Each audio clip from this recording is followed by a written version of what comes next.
West Bengal council of higher secondary এডুকেশনের online enrolment চলছে। যে সমস্ত ছাত্রছাত্রীরা সেমিস্টার 4 পরীক্ষা দিবেন তাদের অনলাইন এনরোলমেন্ট চলছে। একই সাথে যারা সেমিস্টার 3-তে সাপ্লিমেন্ট পেয়েছিলেন, একটা সাবজেক্ট, দুটো সাবজেক্ট বা তিনটে সাবজেক্ট বা সমস্ত সাবজেক্টে, তাদেরও একই সাথে অনলাইন এনরোলমেন্ট চলছে। এবং যে সমস্ত ছাত্রছাত্রীরা এখনও ওল্ড সিলেবাসে পড়াশোনা করছেন, তারা উচ্চ মাধ্যমিক বা হায়ার সেকেন্ডারি এক্সামিনেশন দিবেন, তাদেরও অনলাইন এনরোলমেন্ট চলছে। তো আপনারা কিভাবে এই এনরোলমেন্টগুলো করবেন আমি ডিটেলসে আপনাদেরকে দেখাবো। তো এখানে সবথেকে যেটা বেশি গুরুত্বপূর্ণ, যে সমস্ত ছাত্রছাত্রীরা সেমিস্টার 3-তে সাপ্লিমেন্ট পেয়েছিলেন তাদের সেমিস্টার 3 ওই সাপ্লিমেন্টগুলো দেওয়ার জন্য এবং সেমিস্টার 4 পরীক্ষা দেওয়ার জন্য কিভাবে একই সাথে এনরোলমেন্টটা করতে হবে দেখাবো। তো তার জন্য আমি ইনস্টিটিউশন লগ ইনে ক্লিক করে আমার আইডি পাসওয়ার্ড দিয়ে লগ ইন করে নিচ্ছি। লগ ইন করা মাত্র এই উইন্ডোটি ওপেন হয়ে গেল। বাম দিকে দেখেন একটা অপশন রয়েছে ফর্মস, আপনি ফর্মসে ক্লিক করে নেবেন। ক্লিক করার পর স্কুল অ্যাপ্লিকেশনে ক্লিক করবেন। স্কুল অ্যাপ্লিকেশনে ক্লিক করা মাত্র এরকম কতগুলি অপশন ওপেন হয়ে যাবে। প্রথম অপশনটি রয়েছে এনরোলমেন্ট ফর্ম ব্র্যাকেটে সেমিস্টার, তারপরে এনরোলমেন্ট পেমেন্ট ব্র্যাকেটে সেমিস্টার, তারপরে এনরোলমেন্ট ফর্ম ওল্ড সিলেবাস। তো ওল্ড সিলেবাসটাই আমি ক্লিক করে আপনাদেরকে দেখিয়ে দিচ্ছি। প্রথমে যে দেখেন ওল্ড সিলেবাসের এখানে আমি ক্লিক করে নিলাম এনরোলমেন্ট ফর্মে। তারপরে এখানে সেশন দেখাচ্ছে, সেশনটা আপনি সিলেক্ট করে নেবেন। তারপর ওল্ড সিলেবাসের আপনার রেগুলার স্টুডেন্ট রয়েছে না কন্টিনিউইং রয়েছে না স্পেশাল রয়েছে সেটা আপনি সিলেক্ট করে নেবেন, যেটা আপনার ক্ষেত্রে প্রযোজ্য হবে। তারপরে লিমিটটা আপনি 10ও রাখতে পারেন, বাড়িয়ে নিতে পারেন। তারপর আপনি সার্চ করে নেবেন। আমি সার্চ করে নিচ্ছি। সার্চ করে নেওয়ার সঙ্গে সঙ্গে এরকম উইন্ডো ওপেন হয়ে যাবে। আপনার স্পেশাল, আমি এখানে স্পেশাল সিলেক্ট করেছিলাম, তার মানে স্পেশাল সমস্ত বাচ্চাদের বা স্টুডেন্টদের নাম এবং সমস্ত কিছু শো হবে। এগুলো আমি হাইড করে রেখেছি, কেন ব্যক্তিগত তথ্য। এবার বাম দিকে দেখেন এনরোলমেন্ট নাও, এই অপশনগুলোতে ক্লিক করে আপনি এই স্পেশাল একইভাবে রেগুলার বা কন্টিনিউইং বাচ্চাদের বা স্টুডেন্টদের আপনি এনরোলমেন্ট করতে পারবেন। তো আমি আপনাদেরকে যেটা দেখাবো যে যারা সেমিস্টার 4 পরীক্ষা দিবেন এবং একই সাথে সেমিস্টার 3-রও সাপ্লিমেন্ট পরীক্ষা দিবেন, তাদেরটাই আমাদের কাছে সবথেকে এই বছরের জন্য গুরুত্বপূর্ণ। তার জন্য আমি কি করব, এনরোলমেন্ট ফর্ম সেমিস্টার এই অপশনে ক্লিক করে নিচ্ছি। ক্লিক করার সঙ্গে সঙ্গে এই অপশন ওপেন হয়ে গেল। আমি এখান থেকে সেশনটা সিলেক্ট করে নিলাম, স্ট্যাটাস সিলেক্ট করার দরকার নাই, লিমিটটা আমি একটু বাড়িয়ে নিলাম। এবার সার্চ করছি।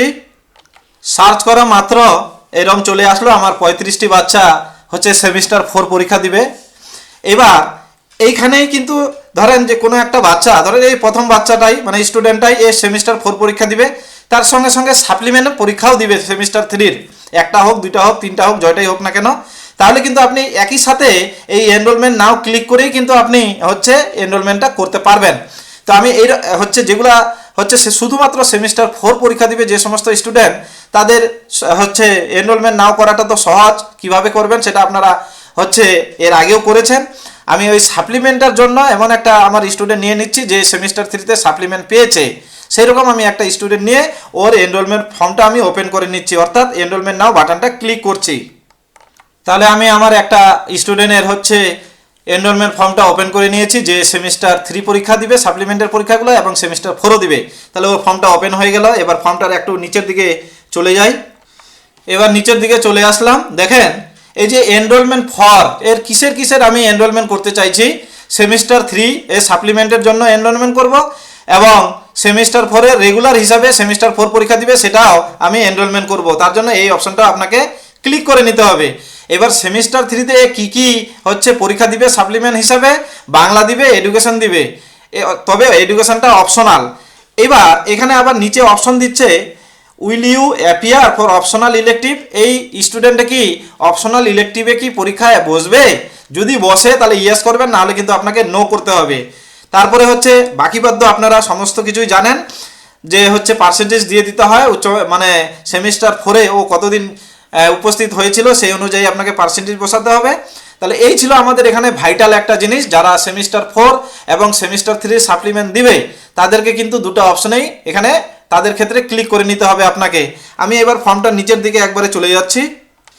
আমি ফর্মটা নিচের দিকে চলে আসলাম। এখানে আপনার ছবি আপলোড করার দরকার নেই, সিগনেচারও আপলোড করার দরকার নেই, আগে থেকেই ফ্যাচ হয়ে আসবে। আগে যে আপনি রেজিস্ট্রেশনের সময় বা 3rd সেমিস্টারের সময় যে সমস্ত ডেটা দিয়েছিলেন সেই অনুযায়ী কিন্তু আসবে।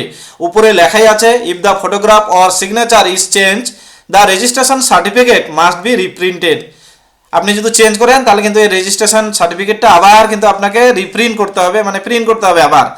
এইবার এটা এর হচ্ছে আপনি এই ডিক্লারেশনটা ওকে করে নেবেন, ওকে করে নিয়ে সেভ করে নেবেন। তারপরে পরের যে পদ্ধতি সেটা আপনারা সবাই জানেন, আমি হচ্ছে জাস্ট একটু তাও আপনাদের দেখিয়ে দিচ্ছি। সেভ করে আমি সাবমিট বাটনটা ক্লিক করে নিলাম। সাবমিট বাটনটা ক্লিক করা মাত্র এরকম দেখাবে enrollment form has been added successfully. Or enrolment হয়ে গেল। এবার দেখেন নিচে ওর কিন্তু দেখাচ্ছে কি এডিট আর রিসেট বাটন দেখাচ্ছে, এই আমার স্টুডেন্টটা যার আমি এনরোলমেন্টটা করলাম। তো হচ্ছে কি করে তাহলে আপনারা সেমিস্টার 4 এবং সেমিস্টার 3 সাপ্লিমেন্ট পরীক্ষার এনরোলমেন্ট করবেন আমি দেখালাম। আপনি এক এক করে এনরোলমেন্ট করতে থাকুন এবং কি করে হচ্ছে আপনি টাকা এদের জন্য কাটাবেন সেটাও আমি পরে দেখাবো। একই সাথে কিন্তু টাকাটাও কাটানো যাবে। 3 এবং 4 সেমিস্টারের চালানটা একই সাথে ক্রিয়েট হবে। আজ এ পর্যন্তই, ধন্যবাদ।